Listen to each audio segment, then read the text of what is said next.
Welcome to the English Daily Podcast. In today's episode, we're diving into the creative ways people have spent their time indoors.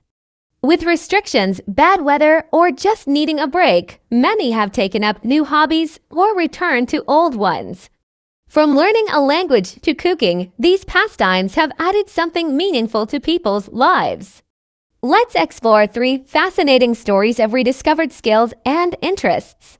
There are a number of reasons people have to stay inside. The weather can be terrible. Or an illness, perhaps. Or perhaps there's a lockdown. Whatever the reason, people often take up a new hobby. Yes. So for this week's podcast on English.com, we're talking about 3 interesting pastimes and skills that people have discovered while staying indoors. Now, Jackie, what's the first one that you found?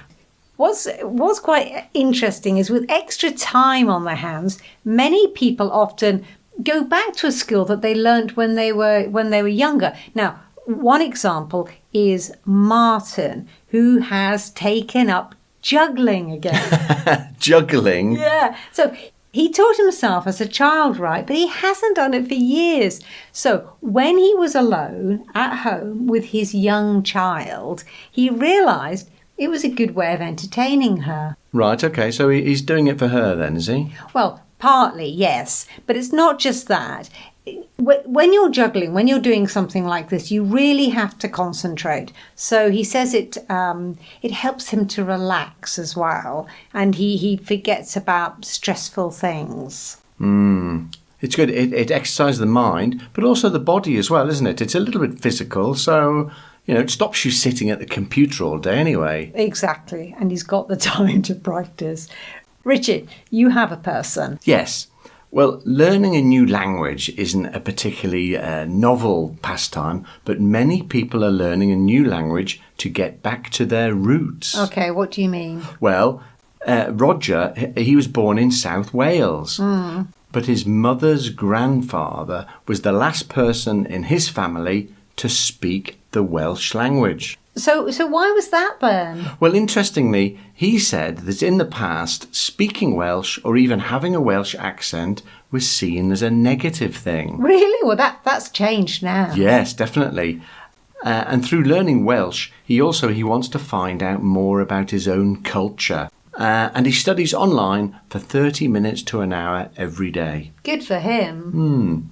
And what about the last person, Jackie? Well, the last one is the one that I like the most. Sana is learning how to make pasta from scratch, which I mean, not buying it in the shop, because obviously when Italian food is her favourite, right? And when all the restaurants closed, she decided to have a go. Again, she had tried in the past, not very successfully, but she ordered a pasta machine. She looked at the classes online on YouTube and had a go. Now she's doing really well. I must admit, I don't know much about making pasta, but I do know you need flour, don't you? Yeah, that was her main problem. But she said in her store cupboard, in her pantry, she did have a lot of flour left over from previous attempts. Just as well, because it's quite difficult to get a hold of now. Yeah, it's interesting again because like many of the others, she said it's great having something relaxing to focus on. But what about you, the listener? Have you learnt a new skill or even gone back to practicing an old one? Yeah. Maybe something educational? Or physical, creative? We'd love to hear from you. Explanation of idioms and expressions.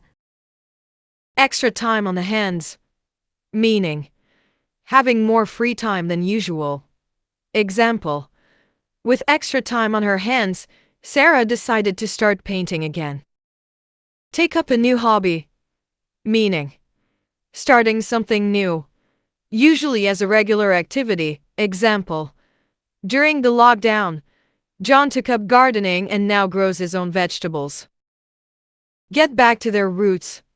Meaning, reconnecting with one's heritage or culture. Example, living abroad made Maria want to get back to her roots, so she started cooking her grandmother's traditional recipes. Having a go. Meaning, trying something new, even if you're unsure about it. Example, though he'd never tried it before, Liam decided to have a go at knitting, following a tutorial online. Mind and body, meaning activities that engage both mental and physical aspects, offering benefits for overall well-being. Example, yoga is great for the mind and body, helping with relaxation and fitness. So, how about you? Have you learned a new skill or returned to an old hobby while staying indoors? We'd love to hear your stories. Thank you for joining us today on English Daily Podcast, where we make English practice fun and relatable.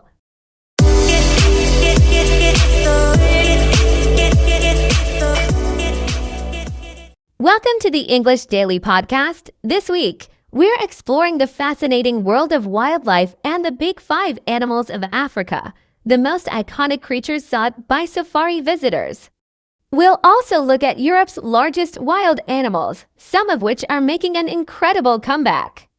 Let's dive into these magnificent creatures and the conservation efforts helping to protect them.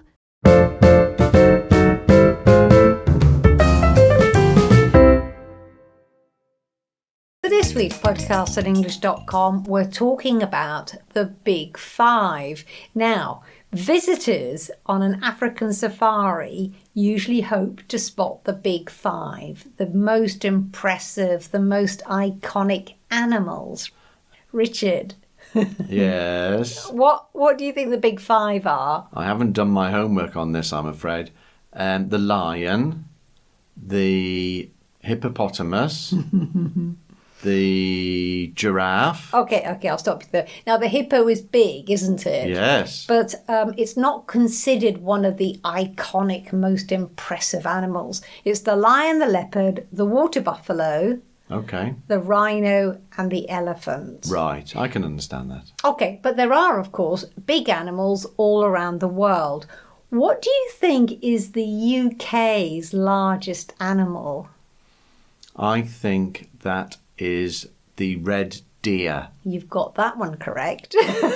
Big stags found Yeah. in Scotland. I know that. Yeah, absolutely. And then in Europe, mainland Europe, Richard, Oh. what do you think is the continent's largest wild land mammal? I think I read something about this. I think it's a buffalo, isn't it? Is that right? It's the bison. Oh, I thought the bison was only in North America. Nope, the European bison. Now, it used to be extinct in the wild, Richard, but it's part of this huge rewilding project that they have in Europe, a big European initiative. Wow. There are now 7,000 bison living in Europe, Wow. mainly Poland and Belarus. So a success then, that's for sure. What do you think the other 5 could be then? Sorry, the other 4.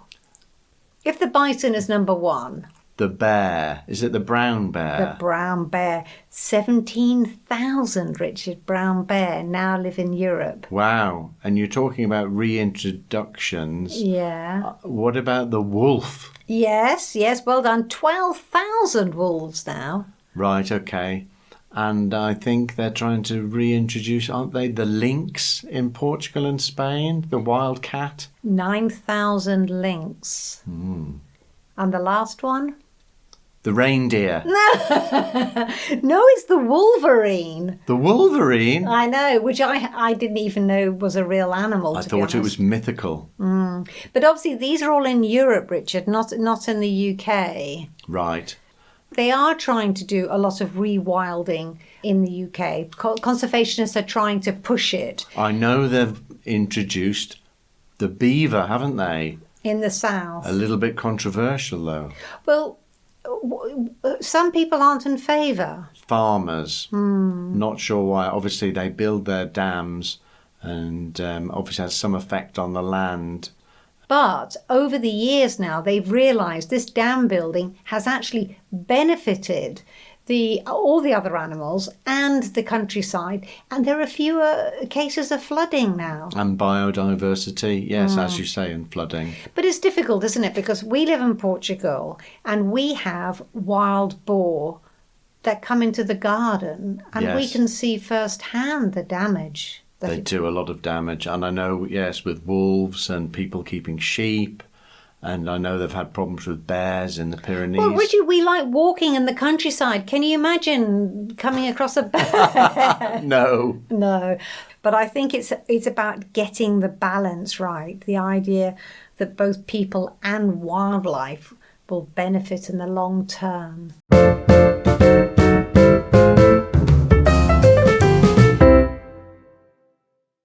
Explanation of idioms and expressions. Do your homework on. Meaning. To prepare or research a topic thoroughly. Example. Before their trip, Emma did her homework on the best places to spot wildlife in Kenya. Rewilding. Meaning. A conservation effort to reintroduce species to areas where they once lived, restoring ecosystems. A little bit controversial. Meaning. A topic or action that people have mixed feelings about or disagree on. Example, bringing wolves back to the wild has been a little bit controversial due to farmers' concerns. Benefit in environmental context. Meaning, to improve or have a positive effect on nature or the environment. Example, beaver dams benefit ecosystems by preventing erosion and creating habitats for other animals. Biodiversity. Meaning, the variety of plant and animal life in an area, crucial for a healthy ecosystem. Example, with rewilding, biodiversity has increased, attracting more birds and smaller mammals.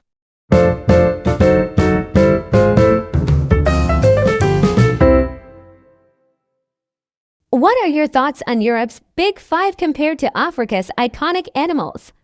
Let us know. Thanks for joining us on English Daily Podcast today. Stay tuned for more exciting stories and expressions to enhance your English learning journey.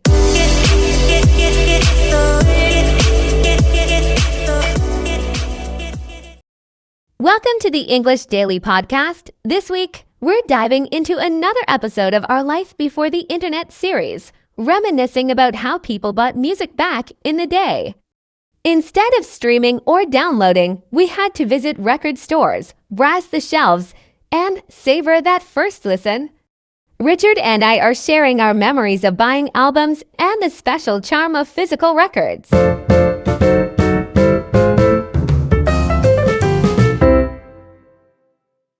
Nowadays, many of us listen to music through our phones or simply download songs over the internet. Yeah, we can download as many as we like and even use software to live stream songs without having to download them at all. Yes, but for this week's podcast on English.com, in the second of our Life Before the Internet series, we're actually talking about buying records. When we went to the shops to buy a physical record. Richard, can you remember buying your first album? I can, definitely.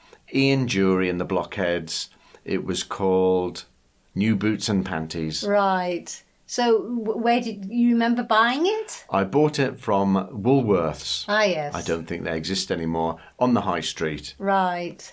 And can you remember what the album cover looked like? Yes, it's actually a very iconic album cover. It's a photograph of Ian Dury next to an old-fashioned shop window with a young boy standing next to him. It's very iconic, very famous, and probably one of the reasons I actually bought the album. So what about you then, Jackie? What was your first album? Well, I was on holiday staying with my grandparents, and I bought Don McLean's American Pie. Oh, very famous. But the interesting thing is, Richard, is that my grandparents didn't have a record player. So I bought it and I looked at it, the front cover, which again is fairly iconic. It's Don McLean with the American flag on his thumb. I don't know if That's you remember. right, yes.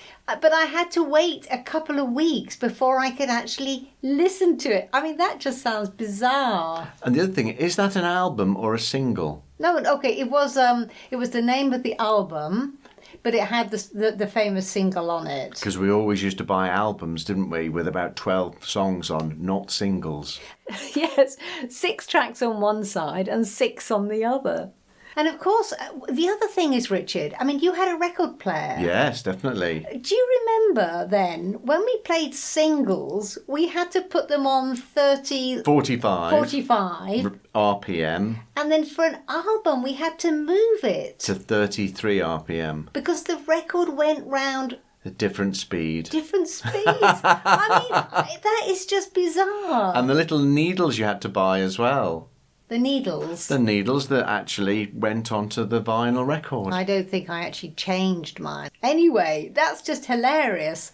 What about CDs? What was your first CD? I don't remember. Because it wasn't such a big thing. I mean, they had a little book and sometimes the covers were quite nice, but actually nothing beats going to the shops and buying a proper album. I don't know. It was more special for me. Okay, I still had a lot of CDs, I have to say. A little bit disappointed, though, because they said you can't scratch them. And that was a lie. They did become scratched. So, Richard, when was the last time you bought a record or bought a song? A physical record or a CD or anything, I can't remember. Years and years and years ago. The sheer joy of buying a physical record has gone. I think that's a real shame.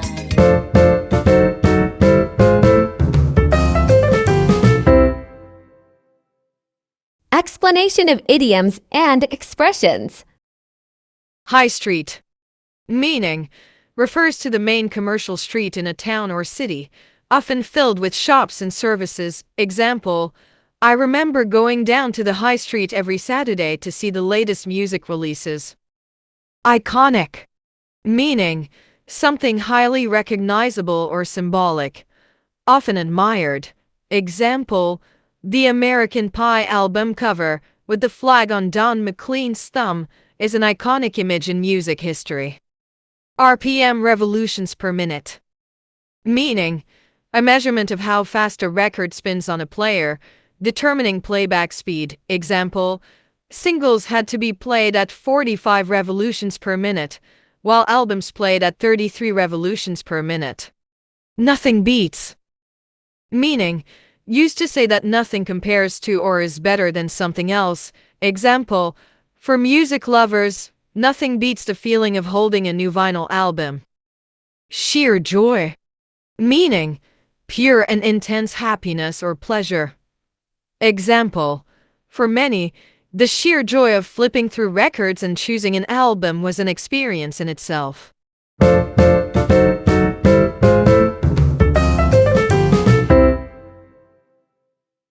Do you have any memories of buying music before streaming and downloads? We'd love to hear from you. Thanks for tuning in to the English Daily Podcast. Join us next time for more reflections and language practice to enrich your English journey.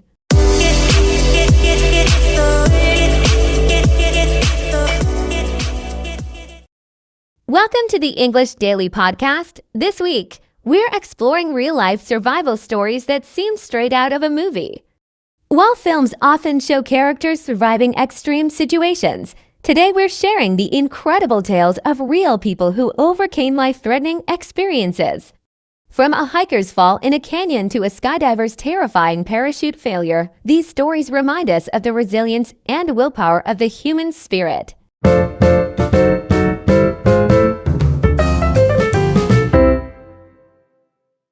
Watch many films where something extreme happens to one of the characters, and yet somehow they always survive. Yeah, things like, a plane crash, being shot at, lost in the desert or at sea. Yes, but for this week's podcast on English.com, we're talking about real people who have had a very difficult experience and survived.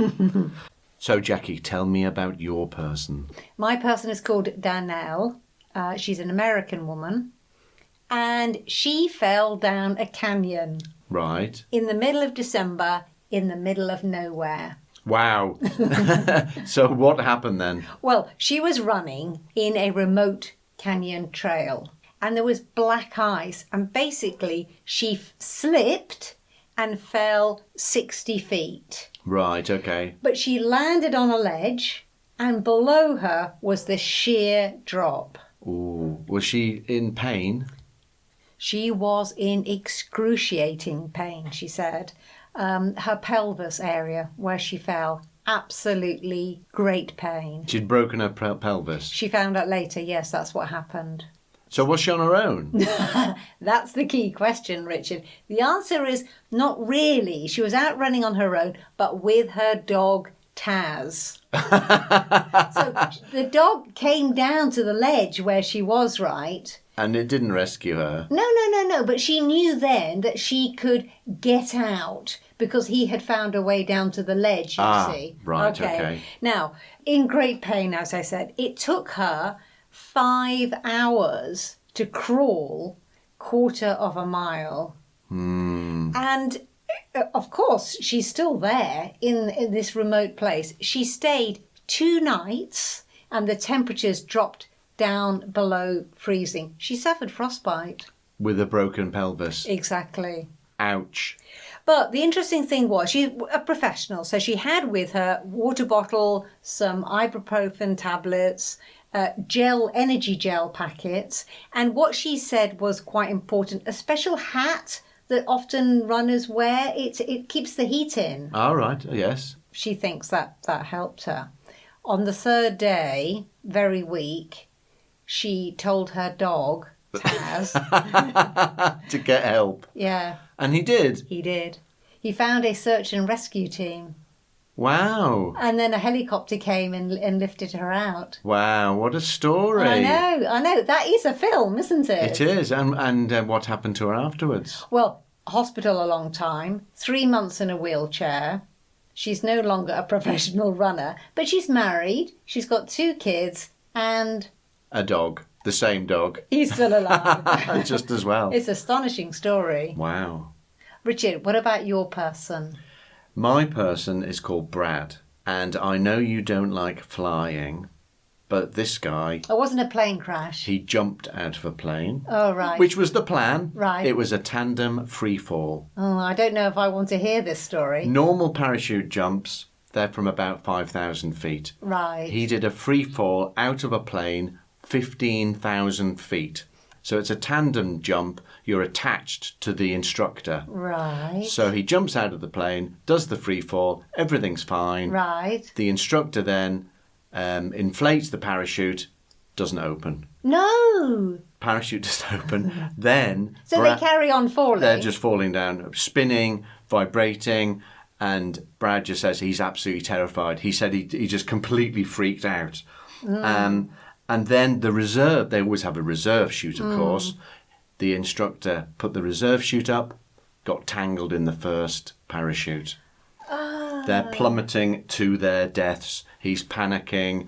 He just knows he's going to die. And then he says, because he did survive, he hit the ground. Oh, my goodness. They both hit the ground and they bounced into a lake on a golf course.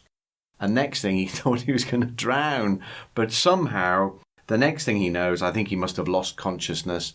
But the paramedics arrived. Right. Got him and the instructor out, and they had both survived. Wow. And injuries? Yes, he had broken his spine. Right. And the instructor broke his pelvis and both his legs. Right. So they went to the hospital, and I think he was in the hospital for 3 months now. But the interesting thing was, never mind the physical damage, he had a lot of mental damage. He needed mental therapy. He had nightmares, anxiety, depression, and it took him a long time to get over that. I'm not surprised. The crazy thing is the instructor went back to skydiving. Gosh. So 2 incredible stories, Richard. So sometimes those things that happen to people in film.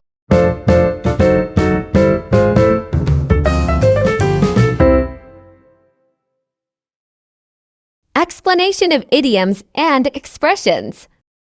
Middle of nowhere.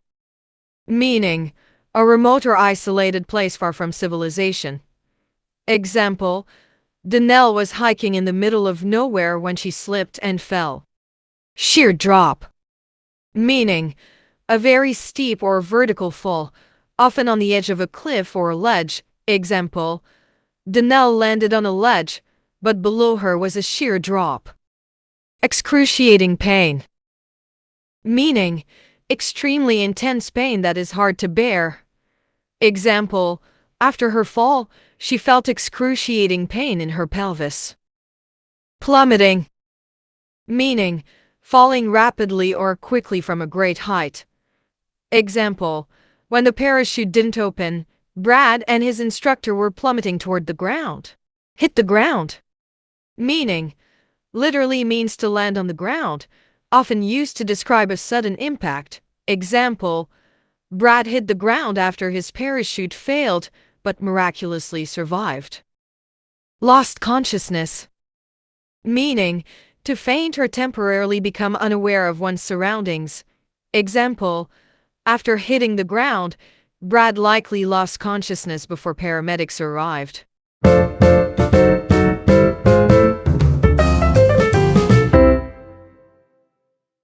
Thanks for tuning in to the English Daily Podcast. We hope these stories inspire you to appreciate life's everyday moments and remind you of the strength we all have within us. Stay safe, and we'll catch you in our next episode.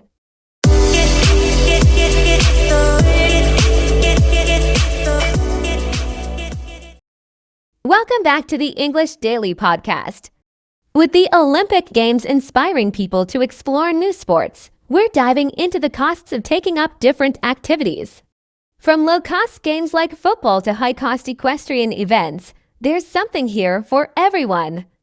Let's see what makes some sports affordable while others come with a hefty price tag.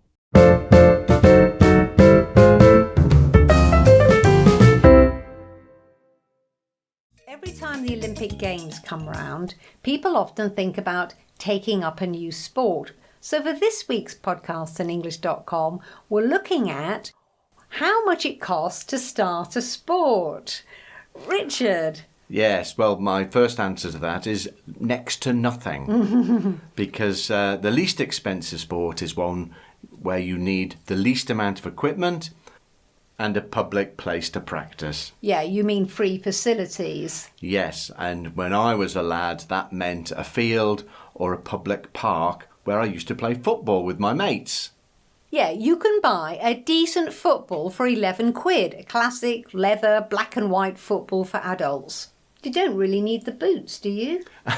Well, funny you should say that. I know some professional footballers today started off from very poor backgrounds and played in bare feet. And other sports where you don't need much equipment and are cheap are things like table tennis, badminton, volleyball. Yeah, and even skateboarding. I mean, you can buy a fairly cheap skateboarding to get you going. And what about swimming? All you need is a swimming costume, surely. Interesting, though. Only the swimming costume, yes. But you have to remember that you need a swimming pool. And nowadays, you have to pay, usually in the UK, annual membership for a swimming pool. And it's not cheap. I looked at some prices, right? The cheapest I could find in London, 35 quid a month. Wow. That's what, £420 a year? Exactly. And then up in Manchester, I found a place that was charging 20 quid a month. And you don't want to be swimming in the sea in the UK either, do you? No, so they're paying 240 quid. But that's adding to the costs, you see. And other sports like this, where you're going to have to pay for the facilities, tennis, gymnastics. Yes, anything that needs an annual membership is going to cost, isn't it? Yeah. Okay, Jackie, we've talked about the cheapy sports, but let's just imagine for a second that I've got loads of money and I want to go into the Olympics. What's the most expensive sport that I can spend my money on? Anything to do with horses. Oh, equestrian events. Exactly. Anything about horses is expensive. The horse itself, the equipment needed for it, the equipment needed for the rider, the stables, the transport, feed, coaching, vet's fees. The list goes on and on. Okay, then, well, how much would a good saddle cost, for instance, then, Jackie? That would set you back easily £5,000. Wow. So it's estimated it costs £100,000 a year plus the cost of a horse if you want to be in those kind of equestrian events. Wow, that's a lot. So that's the most expensive sport then, is it? No. Right. Now, the most expensive sport is the one that includes equestrian. Ah, right, okay. The show jumping. Show jumping, yes. And also modern pentathlon? It is the modern pentathlon because it includes, can you remember, Richard, what are the 5 things in the modern pentathlon? I remember, actually. I think it's fencing, swimming, obviously the horse racing, and then there's show jumping. Show jumping, and then there's a running and shooting event as well. Exactly. And so that's why, Richard, in the Olympics, only 30 countries entered the competition. Yes, it's a bit boring as well, to be honest. I'll tell you.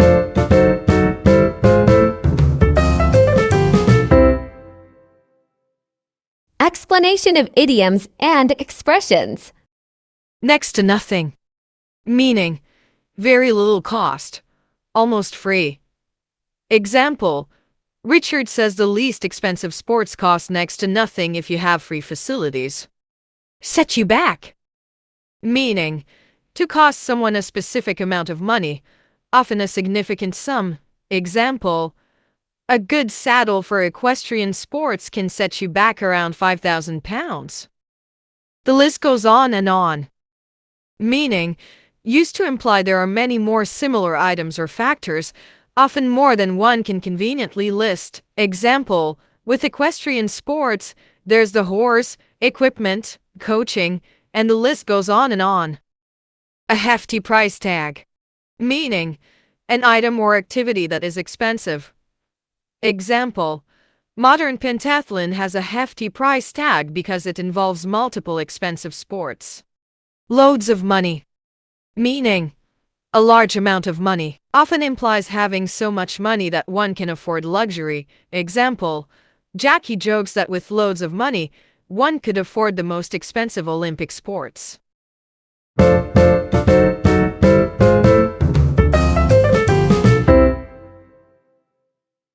Thanks for tuning into the English Daily Podcast.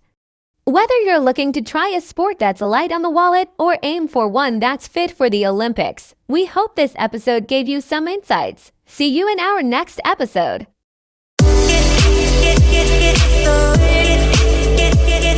Get